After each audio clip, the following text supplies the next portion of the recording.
Hello everyone, मैं दीपक रेसवाल स्वागत करता हूं आपका मेरे यूट्यूब चैनल जीआर ट्यूटोरियल में।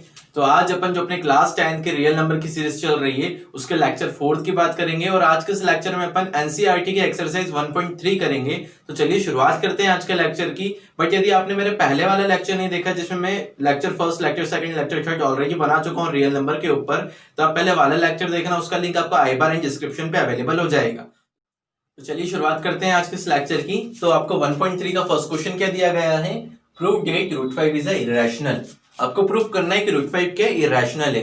तो जब भी आपको इस तरीके के क्वेश्चन मिलते हैं ना कि प्रूफ कीजिए रूट 5 इरेशनल है, रूट 7 इरेशनल है, तो अपन क्या करते हैं, अपन इसका उल्टा मानते हुए चलते हैं। अपन क्या मानेंगे कि रूट 5 रैशनल नंबर है। अपन क्या मानेंगे, रूट 5 रैशनल नंबर है। अपन ऐसा मानेंगे कि रूट 5 रैशनल नंबर है और लास्ट में जाके अपने को कुछ ऐसा मिल जाएगा कि अपनी एज्यूम्पेशन या हाइपोथेसिस क्या हो जाएगी, गलत हो जाएगी। इट मींस जो अपन ने माना है वो गलत हो जाएगा। तो अपन बोल देंगे यहाँ पर तो कॉन्ट्राडिक्शन हो गया। कॉन्ट्राडिक्शन का मीनिंग होता है व्याघात, मतलब जो अपन ने माना हो गलत हो जाए, मतलब एकदम से कुछ झटका लगे। तो अपन बोलेंगे कि यहाँ पर तो कॉन्ट्राडिक्शन हो गया, तो अपना रूट 5 क्या हो जाएगा, ये रैशनल हो जाएगा। अपन पहले रैशनल मानते हुए चलेंगे, लास्ट में अपनी एज्यूम्पेशन फेल हो जाएगी, तो अपन बोलेंगे रूट 5 क्या होगा, इरेशनल नंबर होगा। तो चलिए शुरुआत करते हैं आपके फर्स्ट क्वेश्चन की। फर्स्ट क्वेश्चन दिया गया है आपको, prove that root 5 is irrational. मैंने क्या बोला, अपन क्या मानेंगे, let root 5 is a rational number. अब रूट 5 रैशनल नंबर है तो रूट 5 a by b के फॉर्मेट में होगा, क्योंकि रैशनल नंबर किसके फॉर्मेट में होते हैं, p by q के फॉर्मेट में होते हैं। तो रूट 5 a by b के फॉर्मेट में होगा और यहाँ पर b क्या होगा, नॉट इक्वल टू 0 होगा, क्योंकि अगर b 0 हो जाएगा तो समथिंग अपन 0 इनफाइनाइट हो जाएगा।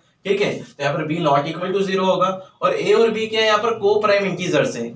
यहाँ पर मैंने क्या लिखा, where a and b two coprime integers. Coprime integers का मीनिंग कि इन दोनों में कुछ कॉमन फैक्टर नहीं निकल रहा होगा, क्योंकि अगर कॉमन फैक्टर निकलता होता तो कैंसिल हो ही जाएगा ना। मान लीजिए यहाँ पर अगर कुछ 5/25 होता तो इसमें 5 कॉमन है, तो 5 तो ऑलरेडी कैंसिल हो जाएगा और क्या बचेगा, 1/5 बचेगा। तो अपन ने a और b क्या माने, को प्राइम इंटीजर माने, मतलब a और b में कुछ कॉमन फैक्टर नहीं है। ठीक है, देन अपन ने क्या करा, b का इधर मल्टीप्लाई कर दिया। क्या करा, b का इधर मल्टीप्लाई कर दिया तो क्या हो जाएगा, root 5b equal to a, root 5b equal to a। दोनों तरफ स्क्वायरिंग कर देंगे, स्क्वायरिंग बोथ द साइड, तो क्या हो जाएगा, यहाँ पर 5b square equal to a square हो गया। क्या हो गया, 5b square equal to a square हो गया। अब एक थ्योरम होती है कि यदि p आपका प्राइम नंबर है, p क्या है, प्राइम नंबर है, और p यदि a स्क्वायर को डिवाइड कर रहा है, p यदि a स्क्वायर को डिवाइड कर रहा है तो p a को भी डिवाइड करेगा। एक थ्योरम होती है कि यदि p प्राइम नंबर है और p a स्क्वायर को डिवाइड कर रहा है तो p a को भी डिवाइड करेगा। ठीक है, तो अपन वही थ्योरम को अपन यहाँ पर अप्लाई करेंगे। अब देखो अपने को क्या मिला, 5b square equal to a square मिला। a स्क्वायर की वैल्यू क्या मिली, 5b स्क्वायर मिली। इट मींस यदि मैं a स्क्वायर को 5 से डिवाइड करूंगा तो डिविजिबल होगा, क्योंकि a स्क्वायर की वैल्यू में 5b स्क्वायर आ रहा है। a स्क्वायर 5 मल्टीपल है a स्क्वायर का, यदि मैं 5 से डिवाइड करूंगा a स्क्वायर को तो डिविजिबल होगा। इट मींस 5 क्या है, मल्टीपल है a स्क्वायर का, a स्क्वायर डिविजिबल हो रहा है 5 से, और 5 है कि आपका प्राइम नंबर है, तो 5 a स्क्वायर को डिवाइड कर रहा है तो 5 a को भी डिवाइड करेगा उस थ्योरम के अकॉर्डिंग। कोई प्राइम नंबर यदि a स्क्वायर को डिवाइड करता है तो वो a को भी डिवाइड करता है। तो यहाँ पर 5 प्राइम नंबर है जो a स्क्वायर को डिवाइड कर रहा है, तो 5 a को भी डिवाइड करेगा। अपन वही लिख रहे हैं, a square is divisible by 5 then a also divisible by 5। ये थ्योरम को यूज करते हुए अपन ने लिख दिया। अब देखो अपन ने क्या बोला, a square divisible by 5 then a is also divisible by 5। It means a भी किससे डिविजिबल है, 5 से। अब यदि a 5 से डिविजिबल है तो a का एक मल्टीपल होगा 5, जब भी तो डिविजिबल होगा। यदि a 5 से डिविजिबल है तो a का एक मल्टीपल होगा 5। a कुछ 5c के फॉर्मेट में होगा, a की वैल्यू कुछ 5c के फॉर्मेट में होने वाली है। इट मींस 5 into 1 5 10 15 ऐसी कुछ होने वाली है, जब भी वो 5 से डिविजिबल हो पाएगा। इट मींस a की वैल्यू किस फॉर्मेट में होने वाली है, 5c के फॉर्मेट में होने वाली है। तो अपन ने वही लिखा कि a इज डिविजिबल बाय 5 है तो a इक्वल टू 5c के फॉर्मेट में होगा, जहां पर c क्या है, कोई इंटीजर है, where c is any integer. अब अपन क्या करते हैं, a की वैल्यू जो 5c अपन ने लिखी है ना, उसको पुट कर देते हैं इक्वेशन फर्स्ट में, यहाँ पर पुट कर देते हैं 5c। तो अपन ने यहाँ पर क्या पुट कर दिया, 5c कर दिया, तो 5b स्क्वायर ऐसा के ऐसा इक्वल में a की जगह अपन ने लिख दिया 5c का स्क्वायर। अब 5c का स्क्वायर क्या हो जाएगा, आपको 25c स्क्वायर हो जाएगा। 5 से कैंसिल हो जाएगा तो क्या बचेगा, b square equal to 5c square. अब देखो b स्क्वायर का एक मल्टीपल आ रहा है 5। इट मींस 5 किसको डिवाइड कर रहा होगा, b स्क्वायर को कर रहा होगा। b स्क्वायर डिविजिबल होगा 5 से, और 5 प्राइम नंबर है तो b स्क्वायर डिविजिबल है 5 से, तो b भी डिविजिबल होगा 5 से। वही लिखेंगे अपन वापस कि b square is divisible by 5 then b is also divisible by 5। अब यदि b 5 से डिविजिबल है और a भी 5 से डिविजिबल है, देखो इक्वेशन सेकंड क्या बता रही है आपको कि b 5 से डिविजिबल है, और इक्वेशन फर्स्ट क्या बता रही है आपको कि a भी 5 से डिविजिबल है। लेकिन अपन ने क्या माना था, रूट फाइव को रैशनल नंबर माना था और a बाई बी के फॉर्मेट में माना था, और a और b को अपन ने क्या माना था, को प्राइम इंटीजर माना था। को प्राइम का मतलब कि दोनों में कुछ कॉमन फैक्टर नहीं होना था, लेकिन यहाँ पर a भी 5 से डिवाइड हो रहा है और b भी 5 से डिवाइड हो रहा है। इट मींस क्या कि दोनों में 5 क्या आ रहा है, कॉमन फैक्टर आ रहा है, तो अपनी एज्यूम्पशन गलत हो रही है। तो अपन क्या लिखेंगे यहाँ पर, by equation first and second a and b having common factor 5, ए और बी कॉमन फैक्टर है, ए और बी का कॉमन फैक्टर है क्या, 5, क्योंकि ए भी 5 से डिवाइड हो रहा है और बी भी 5 से डिवाइड हो रहा है। तो भाई equation first and second a and b having common factor 5, but this is contradiction, तो अपनी एज्यूम्पशन गलत हो गई, but this is contradiction and this contradiction is arisen because due to our incorrect assumption. ये कॉन्ट्राडिक्शन क्यों हुआ, क्योंकि अपन ने गलत माना था, अपनी एज्यूम्पशन गलत थी। Thus we can say that root 5 is a irrational number. Thus we can say that root 5 is a irrational number. I hope ये क्वेश्चन आपको समझ में आया होगा। बात करते हैं आपके क्वेश्चन नंबर सेकंड की। चलिए, तो सेकंड क्वेश्चन क्या दिया गया है, prove that 3 + 2 √5 is a irrational. तो अपन क्या करेंगे, सबसे पहले 3 + 2 √5 को रैशनल नंबर मानेंगे, तो वही लिखा है कि let 3 + 2 √5 is a rational number, then we can take a and b two coprime integer such that. तो अपन ने क्या करा, a और b दो को प्राइम इंटीजर माने, किस प्रकार के 3 + 2 √5 इक्वल होगा a b के, 3 + 2 √5 इक्वल होगा किसके, a upon b के।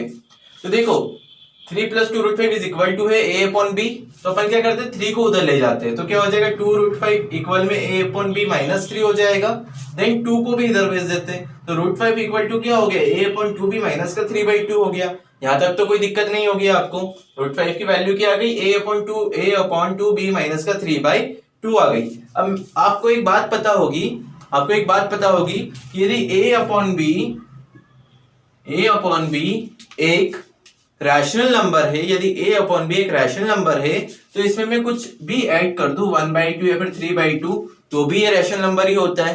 a upon b में मैं किसी का भी मल्टीप्लाई कर दूं तो भी ये रैशनल नंबर ही होता है। a upon b में किसी का भी डिवाइड कर दूं तो भी रैशनल नंबर ही होता है। इसमें से कुछ माइनस कर दो तो भी रैशनल नंबर होता है, कुछ भी ऐड कर दो तो भी रैशनल नंबर होता है, उसमें कुछ मल्टीप्लाई किया डिवाइड कर दो तो भी वो क्या होता है, रैशनल नंबर ही होता है। तो देखो यहाँ पर क्या है, a upon b एक रैशनल नंबर है ना, a upon b एक रैशनल नंबर है, तो इसमें 2 का डिवाइड करा तो ये भी एक रैशनल नंबर होगा, इसमें 3/2 को माइनस करा तो ये भी रैशनल नंबर होगा। It means a upon 2b minus का 3/2 क्या है आपका रैशनल नंबर है, a upon 2b माइनस का 3/2 क्या है आपका रैशनल नंबर है। तो यदि ये रैशनल नंबर है तो √5 को भी रैशनल होना चाहिए था, यदि ये रैशनल नंबर है तो √5 को भी रैशनल नंबर होना चाहिए, बट √5 रैशनल नंबर होता है कि नहीं होता, √5 तो इरैशनल होता है। तो यहाँ पर क्या हो गया, कॉन्ट्राडिक्शन हो गई कि एक तरफ आपका रैशनल नंबर आ रहा है और एक तरफ आपका क्या आ रहा है, इरैशनल नंबर आ रहा है। ये कॉन्ट्राडिक्शन क्यों हुई, क्योंकि अपन ने क्या करा था, गलत एज्यूम्पशन की, अपन ने क्या करा, गलत एज्यूम्पशन करी, इससे अपन क्या बोल देंगे यहाँ पर कॉन्ट्राडिक्शन हो गई।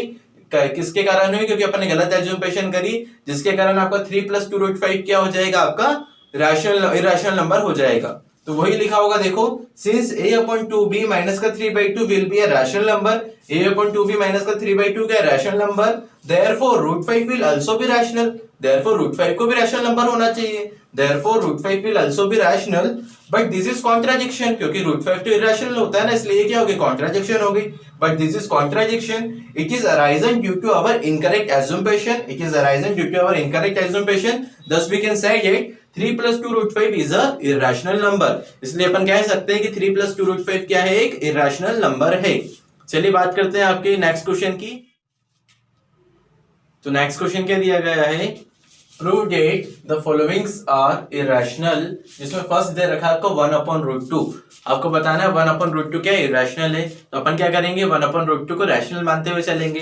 तो क्या लिखा है, सबसे पहले let 1/√2 is a rational number. अब 1/2 रैशनल नंबर है तो 1/√2 a/b का फॉर्मेट होगा, तो 1/√2 equal to a/b where b is not equal to 0 and a and b are two coprime integer, a और b क्या है आपके टू को प्राइम इंटीजर्स हैं। अब देखो 1/√2 equal to a upon b है, तो अपन इसको उल्टा कर देते हैं, अपन क्या करते हैं, इसको पलट देते हैं, तो √2 किसके इक्वल हो जाएगा, b/a के इक्वल हो जाएगा, इसको पलट देंगे तो b/a किसके इक्वल होगा, √2 के इक्वल होगा। अब आपको ये बात पता होगी कि यदि a/b रैशनल नंबर है तो b/a भी एक रैशनल नंबर होता है, ए बाई बी एक रैशनल नंबर है, तो बी बाई ए भी क्या होता है, एक रैशनल नंबर होता है। तो बी बाई ए क्या है, आपका रैशनल नंबर है, बट रूट टू क्या है, इरैशनल नंबर है। तो ऐसा तो नहीं हो सकता ना, ये तो अपनी एज्यूमेशन गलत हो गई, यहाँ पर तो कॉन्ट्राडिक्शन मिल गया। तो अपन वही लिखेंगे, since b by a is a rational number therefore root two will also be rational, क्योंकि b by a rational number है तो रूट टू को भी रैशनल होना चाहिए था। बट दिस इज कॉन्ट्राडिक्शन, क्योंकि रूट टू तो इरैशनल होता है। ये कॉन्ट्राडिक्शन किसके कारण हुई, it is arisen due to our incorrect assumption. ये किसके कारण हुई, क्योंकि अपन ने एज्यूमेशन जो करी थी वो क्या है, गलत थी। It is arisen due to our incorrect assumption, thus we can say that 1 upon root 2 is a irrational. Thus we can say that 1 upon root 2 is a irrational. चलिए बात करते हैं इसके सेकंड क्वेश्चन की। तो सेकंड क्या दे रखा है आपको, 7 रूट 5। आपको 7 रूट 5 को बताना है ये क्या है, इरैशनल है। तो अपन क्या करेंगे, इसको रैशनल मानते हुए चलेंगे। Let 7 root 5 is a rational number. अब 7 रूट 5 आपका रैशनल नंबर है, तो 7 रूट 5 आपका a बाई b के फॉर्मेट में होगा, जहां पर b is not equal to 0 है, और a एंड b क्या है, आपके 2 को प्राइम इंटीजर है। a और b के 2 को प्राइम इंटीजर है। अब देखो रूट 5 इधर की इधर ही है, 7 को अपन ने भेज दिया इधर, तो रूट 5 किसके इक्वल आ गया, a अपॉन 7b के इक्वल आ गया। अब मैंने क्या बोला था, a अपॉन b क्या है, आपका रैशनल नंबर है। अब रैशनल नंबर में अपन किसी भी नंबर से डिवाइड करें वो भी रैशनल ही होता है। तो a अपॉन 7b क्या रैशनल नंबर है, तो रूट 5 को भी रैशनल होना चाहिए था, बट रूट 5 तो इरैशनल होता है ना। तो यहाँ पर क्या हो गया, कॉन्ट्राडिक्शन मिल गया। तो कॉन्ट्राडिक्शन मिल गया, किस कारण कॉन्ट्राडिक्शन मिला, क्योंकि अपन ने एज्यूमेशन जो की है वो गलत की है, इसलिए आपका 7 रूट 5 क्या होगा, इरैशनल नंबर होगा। तो वही लिखेंगे अपन, since a upon 7b is a rational number therefore root 5 will also be rational, but this is contradiction. This contradiction is arising due to our incorrect assumption, thus we can say that 7 root 5 is a irrational number. Thus we can say that 7 root 5 is a irrational number. I hope ये question आपको समझ में आया होगा। अब बात करते हैं नेक्स्ट क्वेश्चन की। तो नेक्स्ट क्वेश्चन क्या दे रखा है आपको, 6 प्लस रूट 2। अपने को क्या बताना है कि 6 प्लस रूट 2 क्या है, इरैशनल है। तो अपन क्या करेंगे, सबसे पहले 6 प्लस रूट 2 को रैशनल मानते हुए चलेंगे। Like 6 plus root 2 is a rational number. अब 6 प्लस रूट 2 आपका रैशनल नंबर है, इसका मतलब ये a बाई b के फॉर्मेट में होगा। तो 6 plus root 2 is equal to a by b, जहां पर b क्या होगा, where b is not equal to 0 and a and b क्या है, आपके 2 को प्राइम इंटीजर्स हैं। a और b क्या है, आपके 2 को प्राइम इंटीजर है। अब अपन क्या करते हैं, 6 plus root 2 equal to a upon b है, तो अपन रूट 2 को इधर ही रहने देते हैं, 6 को उधर पहुंचा देते हैं। तो रूट 2 इक्वल क्या आ गया, a अपॉन b माइनस का 6 आ गया। रूट 2 किसके इक्वल आ गया, a अपॉन b माइनस के 6 के। अब देखो a अपॉन b माइनस का 6 क्या है, एक रैशनल नंबर है, क्योंकि रैशनल नंबर में से कुछ भी माइनस कर दें, a अपॉन b में से कुछ भी माइनस करेंगे तो रैशनल नंबर ही रहता है। तो a अपॉन b माइनस 6 आपका रैशनल नंबर है। आपके आरएचएस में रैशनल नंबर आ रहा है, तो आपका एलएचएस में भी रैशनल होना चाहिए, रूट 2 को भी रैशनल होना चाहिए, बट रूट 2 तो रैशनल नहीं होता, ये तो इरैशनल होता है। तो ये क्या हो गई, कॉन्ट्राडिक्शन हो गई। ये कॉन्ट्राडिक्शन काहे के लिए मिली, क्योंकि अपन ने गलत एज्यूमेशन की थी, इसलिए अपन बोल देंगे 6 प्लस रूट 2 क्या है, एक इरैशनल नंबर है। तो वही लिखेंगे अपन, since a upon b minus 6 is a rational number therefore root 2 will also be rational, but this is contradiction, it is arising due to our incorrect assumption. Thus we can say that 6 plus root 2 is a irrational number. Thus we can say that 6 plus root 2 is a irrational number. I hope ये question आपको समझ में आया होगा। तो 1C के सारे question अपन कर चुके हैं। नेक्स्ट लेक्चर में अपन बात करेंगे 1D की। बट यदि आपको मेरा वीडियो पसंद आया हो तो please like, share and subscribe कीजिएगा। Okay, thank you so much.